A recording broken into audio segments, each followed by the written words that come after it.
السلام علیکم ورحمۃ اللہ وبرکاتہ۔ اسٹوڈنٹس، کیا حال ہے؟ خیریت سے ہیں آپ لوگ؟ اللہ سے دعا ہے کہ ہم سب کو اپنی عافیت میں رکھے، اپنے حفظ و امان میں رکھے، بلا اور مصیبتوں سے محفوظ رکھے۔ اب اگلا لیسن شروع کرتے ہیں، اور لیسن شروع کرنے سے پہلے دعائیں پڑھ لیتے ہیں، تو میرے ساتھ دعائیں پڑھیے۔ اعوذ باللہ من الشیطان الرجیم، بسم اللہ الرحمن الرحیم، رب اشرح لی صدری ویسر لی امری واحلل عقدۃ من لسانی یفقہوا قولی۔ بسم اللہ الرحمن الرحیم، رب یسر ولا تعسر وتمم بالخیر۔ بسم اللہ الرحمن الرحیم، اللہم لا سہل لنا الا ما جعلتہ سہلا وانت تجعل الحزن اذا شئت سہلا۔ بسم اللہ الرحمن الرحیم، رب زدنی علما رب زدنی علما رب زدنی علما، آمین یا رب العالمین۔ یہ دعائیں ہم ہر لیسن کے شروع میں پڑھ لیتے ہیں تاکہ اللہ کی رحمت اور اس کی برکت ہم پر نازل ہو۔ ان دعاؤں میں بڑی سبق آموز باتیں ہیں، جو باتیں ہم اللہ سے عرض کرتے ہیں اور بہت ہی اہم ہیں۔ دعاؤں کا ترجمہ پہلے آپ پڑھ چکے ہیں، بار بار اس کو دہرائی کیجیے اور اس کو یاد کر لیجیے۔ So today we start the new lesson, and that lesson name is hijab, well, پردہ۔ آج ہم پردے کے تعلق سے، حجاب کے تعلق سے پڑھیں گے کہ اسلام میں پردے کے احکامات کیا ہیں، حجاب کی میننگ کیا ہے۔ سو واٹ از حجاب؟ حجاب کیا ہے، پردہ کیا ہے؟ تو حجاب مینس کورنگ۔ حجاب کا مطلب ہوتا ہے چھپانا۔ پردے کو عربی زبان میں حجاب کہتے ہیں، اور حجاب کا مطلب ہوتا ہے چھپانا۔ حجاب مینس کورنگ، اینڈ ٹیکنیکلی حجاب means covering those things which arouse sexual feelings, whether they are parts of body or ornaments and articles used for adornment extra۔ یعنی حجاب کا مطلب ہوتا ہے کہ چھپانا، کور کرنا، ڈھانک لینا۔ تو اس کی تفصیل یا اس کے اصطلاح میں اس کو کیا کہیں گے کہ ان چیزوں کو چھپانے کو کہتے ہیں۔ وہ چیز چھپائی جائیں گی جو جنسی خواہشات کو ابھارتی ہیں، جس سے آپس میں ایک دوسرے کا سے اٹریکشن ہوتا ہے۔ اس اٹریکشن کو کور کرنا ہے۔ اب چاہے وہ بدن کے اعضاء ہوں، یا زینت میں استعمال ہونے والے زیورات ہوں، یا کپڑے ہوں، طرح طرح کے جو چیزیں بھی اٹریکشن پیدا کریں ایک دوسرے کے لیے، مرد کے لیے عورت اور عورت کے لیے مرد، ان دونوں کے درمیان اگر جن بھی چیزوں سے اٹریکشن پیدا ہوتا ہے، اس کو چھپانے کا نام حجاب ہے، پردہ ہے۔ اس بات کو سمجھنا بہت ضروری ہے، اس لیے کہ حجاب کا مطلب صرف یہ نہیں کہ حجاب اسکارف کو بولتے ہیں، یا حجاب نقاب کو بولتے ہیں، برقعے کو بولتے ہیں کہ اس کو پہن لیا اور بات ختم ہو گئی۔ اس کے باوجود بھی اگر وہ فیشنیبل ہے، اس کا انداز ایسا ہے جو دوسرے کو اپنی طرف مائل کر رہا ہے، تو پھر حجاب نہیں ہوگا۔ اس لیے حجاب کی میننگ سمجھنا ضروری ہے کہ حجاب کا مطلب ہوتا ہے ان چیزوں کو چھپانا جو دوسروں کے اندر اس طرح کی فیلنگ پیدا کریں جو ایک دوسرے کو اٹریکٹ کرے۔ تو بہرحال یہ تو اصطلاح ہو گئی، میننگ ہو گئی کہ حجاب کا مطلب کیا ہوتا ہے، حجاب کا کہ ٹیکنیکل میننگ کیا ہوتی ہے. اب ایک سوال پیدا ہوتا ہے کہ وائی حجاب، حجاب کیوں، حجاب کیا کیوں، کس لیے جائے گا. کچھ لوگ کہتے ہیں بھائی میری لائف میری مرضی، کہتے ہیں لوگ، ہم جو چاہے پہنیں، جیسے چاہے رہیں.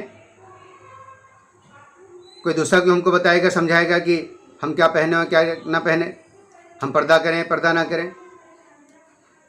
تو بہرحال یہ سوال بہت اہم ہے کہ حجاب کی فرضیت کیوں ہے، کیوں اللہ تعالیٰ نے قرآن مجید میں اور نبی کریم صلی اللہ علیہ وسلم نے صاف احادیث میں اس کی تلقین فرمائی ہے. بہت سارے لوگ کہتے ہیں اور یہ باتیں بڑی عجیب طرح سے کہی جاتی ہیں کہ بھائی پردہ جو ہے اصل آنکھوں کا ہوتا ہے. تو نعوذ باللہ من ذالک، کیا نبی کریم صلی اللہ علیہ وسلم کی آنکھوں میں پردہ نہیں تھا؟ امہات المومنین کی آنکھوں میں پردہ نہیں تھا؟ صحابیات کی آنکھوں میں پردہ نہیں تھا؟ آپ کی بیٹی حضرت فاطمہ صدیقہ رضی اللہ تعالیٰ عنہ کی آنکھوں میں پردہ نہیں تھا کہ ان کو حجاب کے احکامات نازل کیے گئے اور انہوں نے اس کو کر کے دکھایا؟ یہ شیطانی خیالات ہیں. ان سب خیالات کے ذریعے حجاب کی اہمیت کو کم کیا جاتا ہے، اور جو اللہ کے صریح احکامات ہیں، جس کا ماننا ہم پر فرض ہے، جس پر عمل کرنا ہم پر فرض ہے، پھر اس میں کوتاہی ہوتی ہے. تو آج ہم لیسن اسی لیے پڑھ رہے ہیں تاکہ ہم اپنے آپ میں، اپنے گھروں کے اندر، اپنے سماج اور سوسائٹی کے اندر اللہ تعالیٰ کے احکامات کو پورا کرنے والے بنیں. تو سوال کیا کیا گیا تھا کہ حجاب کیوں ہے، وائی حجاب. تو ایک چیز تو یہ سمجھیے اسٹوڈنٹس کی، اللہ تعالیٰ نے بائی نیچر مرد اور عورت کے اندر اٹریکشن رکھا ہے. یہ اللہ تعالیٰ کا خاص فیصلہ ہے.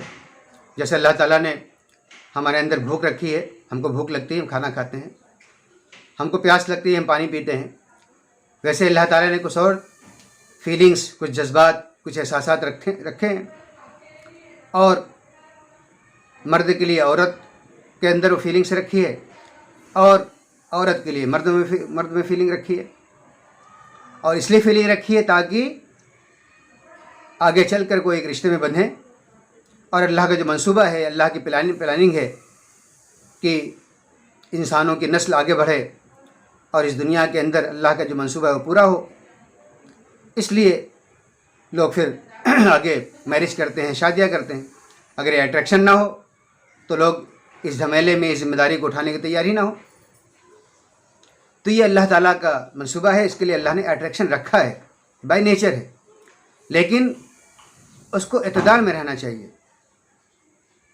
اگر کوئی چیز اعتدال میں نہیں رہے گی، اس اٹریکشن کو عام کر دیا جائے، تو پھر کسی کی بھی عزت محفوظ نہیں رہے گی. کوئی کسی کی ماں ہوتی ہے، کسی کی بہن ہوتی ہے، کسی کی بیٹی ہوتی ہے، تو ہر کوئی ایک دوسرے کی طرف اٹریکٹ ہوگا، اور پھر معاشرے کے اندر برائیاں جنم لیں گی، بے حیائیاں پیدا ہوں گی، برے خیالات آئیں گے، اور اپنی چیز کو پانے کے لیے لوگ قتل و غارت گری کریں گے، ایک دوسرے گردنیں ماریں گے، اور معاشرہ تباہ برباد ہوگا. جو کچھ حاصل نہیں کر پائیں گے اس کے لیے سوسائڈ کریں گے، اس کے لیے نشہ کریں گے، زہر پئیں گے. اس طرح سے جو انسان ہے برباد ہوگا، اور انسانی سماج تباہ برباد ہو جائے گا اگر اس اٹریکشن پر پابندی نہ لگائی جائے، اس کے اوپر ایک دوسرے کو روکا نہ جائے. اس کو اگر عام کر دیا جائے تو پھر پوری سوسائٹی، پورا معاشرہ تباہ ہو جائے گا. اور آج ہماری نگاہوں کے سامنے وہ چیز موجود بھی ہے. جو ویسٹرن ممالک ہیں وہاں پر جب پابندیاں نہیں ہیں تو پھر وہاں بے حیا اور برائیاں، بے شرمی، بے حیائی انتہائی عروج پر ہے. تو یہ سوال کا جواب ہمارے سامنے آیا کہ حجاب ہمارے لیے کیوں ضروری ہے. اور یہ تو ہوا دنیاوی معاملہ کہ دنیا کے اندر ہم کو کیا فوائد اس کے ملیں گے حجاب کے کرنے کے، کہ ہمارا معاشرہ، ہمارا سماج، ہماری سوسائٹی پاکیزہ ہوگی، اور پھر آخرت میں اللہ تعالیٰ کے حکم ماننے کے نتیجے میں، اللہ کی بات ماننے کے نتیجے میں اللہ تعالیٰ ہم سے راضی ہوں گے، اور اللہ نے ایک چیز کی پابندی لگائی، اس پابندی کو ہم نے پورا کیا، اس کا ہم کو ثواب ملے گا۔ دیکھیے اسلام کا معاملہ یہی ہے کہ ہم اپنے آپ کو اللہ کے حوالے کر دیں، اللہ نے جو کچھ ہم سے کہا ہے ہم اس کو پابند بن جائے۔ جیسے مثال کے طور پر رمضان میں روزے فرض کیے جاتے ہیں، اب عام طور سے ہم کھانا کھاتے ہیں، پانی پیتے ہیں، کھانا کھانا، پانی پینا حرام تو نہیں ہے، غلط تو نہیں، گناہ تو نہیں ہے کہ کھانا کھانے سے گناہ ملتا ہے، پانی پینے سے گناہ ملتا ہے۔ تو کھانا کھانا اور پانی پینا یہ ہمارے لیے غلط نہیں ہے، گناہ نہیں ہے، لیکن اللہ نے رمضان میں خاص وقت میں صبح صادق سے لے کر مغرب تک کھانے پینے سے روک دیا۔ اب کوئی سوال کرے بھائی میری مرضی میں کھاؤں، کھانا ہمارے لیے ضروری ہے، تو پھر اللہ کے احکام کی پابندی نہیں ہوئی۔ یعنی جو چیزیں جائز بھی ہیں، جن چیزوں میں کوئی حرج نہیں ہے، بلکہ جو چیزیں ہمارے لیے فائدہ مند بھی ہیں، اس کا معاملہ بھی ایسا ہوتا ہے کہ اللہ تعالیٰ نے اگر منع کر دیا، روک دیا، تو ایک مسلم بندہ اس سے رک جاتا ہے اور اپنے آپ کو اس سے روک لیتا ہے، اس پہ سوالات نہیں اٹھاتا وہ۔ تو یہی معاملہ اللہ کے سارے احکامات کا ہے۔ اگر اللہ نے کسی چیز سے منع کیا ہے، احکامات نازل کیے ہیں، تو اس کو سب سے پہلے اس نیت سے عمل کرنا چاہیے کہ یہ ہمارے رب کا حکم ہے، ہمارے مالک کا حکم ہے، اس پر پابندی ضروری ہے، نہایتی ذوق و شوق سے عمل کرنا چاہیے، تب رب کی رضا حاصل ہوتی ہے۔ اور پھر ظاہر بات ہے جب رب کا حکم ہے تو اس میں تو فائدہ ہوگا ہی ہوگا، اور رب کا حکم نہ ماننے کے نتیجے میں انسانیت کو نقصان ہوگا ہی ہوگا۔ تو یہ ہے حجاب کا معاملہ۔ اب آگے بڑھتے ہیں اور اگلے عنوان کی طرف، یعنی کہ حجاب میں پہلی چیز کیا ہے کہ یہ سمجھ لیں کہ پردہ انسان کی فطرت کا تقاضا ہے، ہیومن نیچر کے مطابق ہے حجاب۔ اللہ نے جس طرح سے ہمارے اندر بہت ساری فیلنگ پیدا کی ہے، ویسے ہی اللہ تعالیٰ نے ہمارے اندر حیا اور شرم، موڈسٹی بھی ہمارے اندر رکھی ہے۔ بات بہت اچھے سے سمجھ لیجیے، جب اللہ تعالیٰ نے پہلا انسان حضرت آدم علیہ السلام کو پیدا فرمایا، اور پھر وہ پوری کہانی آپ کو معلوم ہے، آپ 5th میں پڑھ چکے ہیں کہ کس طرح سے آدم علیہ السلام کو شیطان نے بہکایا، اور پھر وہ شیطان نے نافرمانی کرا کے جنت کے اس درخت قریب جا کر کے اس کا پھل چھک کر کے بطور سزا جنت میں اللہ تعالیٰ نے کپڑے ان کے چھین لیے اور وہ نیکڈ ہو گئے۔ تو فوراً ہی آدم علیہ السلام نے، حوا علیہ السلام نے کیا کیا؟ اپنے جسم کو فوراً ڈھانپنے لگے، یعنی ان کی نیچر میں، ان کی فطرت میں موڈسٹی تھی، حیا تھی۔ ہر وہ شخص جو واقعتاً صحیح معنوں میں انسان ہے، صحیح معنوں میں اس کو عقل ہے، تو انسان ہونے کی حیثیت سے اس کے اندر شرم و حیا ہوگی۔ کسی چھوٹے بچے کو بھی اگر ہم کلاس روم کے اندر اس کو نیکڈ کریں تو اس بات کو پسند نہیں کرے گا، وہ چاہے چھوٹا بچہ کیوں نہ ہو۔ تو اگر کوئی انسان ہے تو اس کے اندر فطری طور پر شرم و حیا پائی جانی ضروری ہے۔ جس کے اندر شرم و حیا نہیں ہے تو اس کا مطلب سمجھے کہ وہ انسانیت کے رتبے سے گر گیا، وہ جانوروں کی سطح پہ آ گیا۔ جیسے جانور، ان کو شرم و حیا نہیں ہوتی، وہ کپڑے نہیں پہنتے، تو وہ جانور کی سطح پہ آ گیا۔ یہ انسان کی ترقی ہے، کپڑوں کا کم ہونا، کپڑوں کو فیشن کے انداز میں کپڑوں کو کم کرنا اور کم کپڑے پہننا، یہ ماڈرنزم نہیں ہے، یہ ترقی نہیں ہے، بلکہ یہ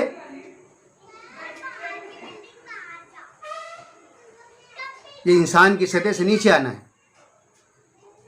یہ انسان کی سطح سے نیچے آ کے جانور کی سطح پہ پہنچنا ہے۔ اور انسان کی سطح یہ ہے کہ وہ بہترین انداز میں وہ ذوق کے لحاظ سے بہت اچھے لباس کو اختیار کرے گا، جس سے اس کی شرم و حیا بہت ہی اچھے سے واضح اور کلیئر ہو۔ تو آدم علیہ السلام کے قصے سے ہم کو بات کیا معلوم ہوئی؟ ایک بات تو یہ معلوم ہوئی کہ انسان کے اندر بائی نیچر شرم و حیا موجود ہے، اور دوسری بات یہ معلوم ہوئی کہ شیطان شروع سے اس بات پر اڑا ہوا ہے، اس بات کا وہ اس کی نیت ہے شروع سے ہی کہ انسان کو ننگا کرے، نیکڈ کرے، انسان کو برہنہ کرے۔ حضرت آدم علیہ السلام سے لے کر کے اور آج تک اس کی یہی کوشش جاری ہے کہ انسانوں کو کس طرح سے نیکڈ کیا جائے، بے شرم بنایا جائے، بے حیا بنایا جائے۔ یہ جتنی سرگرمیاں دنیا کے اندر چل رہی ہیں، فیشن کے نام سے لے کر کے اور بہت سارے کلچر کے نام سے، ٹی وی کلچر کے نام پہ، موبائل اور انٹرنیٹ کلچر کے نام پہ جو چیزیں چل رہی ہیں، وہ شیطان کے سب ایجنٹ ہیں جو اس کے منصوبے کو، شیطان کی پلاننگ کو دنیا کے اندر پورا کر رہے ہیں، کہ وہ چاہتا ہے کہ انسانوں کو ننگا کیا جائے، اور ہمارا میڈیا، انٹرنیٹ اور سارے لوگ مل جل کر کے اس کو جو ہے وہ فائدہ پہنچا رہے ہیں، اس کے منصوبے عمل کر رہے ہیں۔ اور اللہ کا منصوبہ کیا ہے کہ انسان شرم و حیا میں ہے، اس کے لیے اس نے احکامات نازل کیے۔ اب اس کے لیے ایک چیز سمجھ لیجئے کہ پہلے جو چیز آتی ہے وہ ستر ہے۔ یہ ڈھانپنا ہر ایک کے لیے ضروری ہے۔ ستر یعنی ستر جسم کے اس حصے کو کہتے ہیں جس کا ڈھانپنا فرض ہے، کسی کے سامنے نہیں کھول سکتے۔ ستر کو کسی کے سامنے نہیں کھولا جا سکتا۔ تو مرد کے لیے ستر کیا ہے؟ ناف اور گھٹنے کے درمیان کا حصہ ستر قرار دیا گیا ہے۔ پرافٹ محمد صلی اللہ علیہ وسلم سے whatever lies above the knees and below the navel constitutes ستر، ابو داؤد شریف۔ یعنی جو کچھ گھٹنے سے اوپر اور ناف کے نیچے ہے وہ ستر ہے۔ That is narrated by Daraqutni. یہ مرد کا ستر ہے، اس کو کسی کے سامنے کھولنا انتہائی گناہ کی بات ہے۔ اینڈ فار فیمیل، پروفٹ محمد صلی اللہ علیہ وسلم said, when a woman reach puberty, so part of her body should become visible except her face and palms. Abu Dawud Sharif, related by Abu Dawud Sharif. As regard the female, except the face and palm, her entire body is ستر۔ کہ عورت کو کا جسم پورا کا پورا ستر ہے سوائے اس کا چہرہ اور ہتھیلی کے۔ جس طرح سے مرد کا ستر ناف سے لے کے گھٹنے تک ہے، ویسے ہی عورت کا پورا جسم ستر ہے سوائے اس کا چہرہ اور اس کی ہتھیلی۔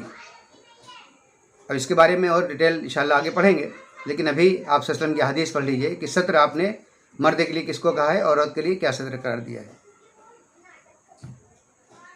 ایک موقع پر احتیاطی نقطہ نظر سے، یعنی کہ عورت کے تعلق سے احتیاطی لحاظ سے آپ نے فرمایا فار پریکاشن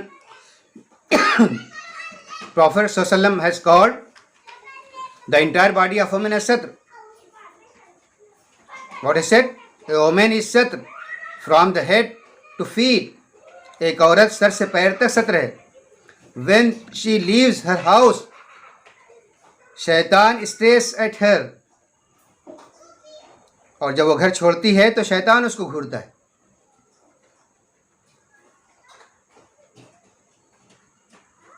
وہ اگر ستر کو دکھاتے ہوئے یا اس انداز میں کہ اس کا ستر نمایاں ہو تو شیطان اس کو گھورتا ہے، اور ظاہر ہے اس کے نتائج کیا نکلیں گے آپ سوچ سکتے ہیں۔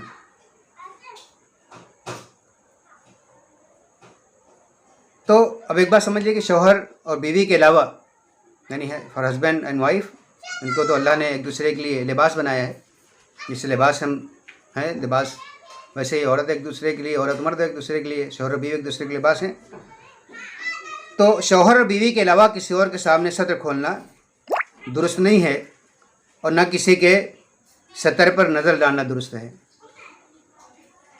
اب خواہ وہ باپ ہو، بھائی ہو، بھتیجا ہو، دوسرے قریبی رشتہ دار ہوں، اپنا کوئی سگا ہو، پرایا ہو، لیکن سطر پر نظر نہیں ڈال سکتے۔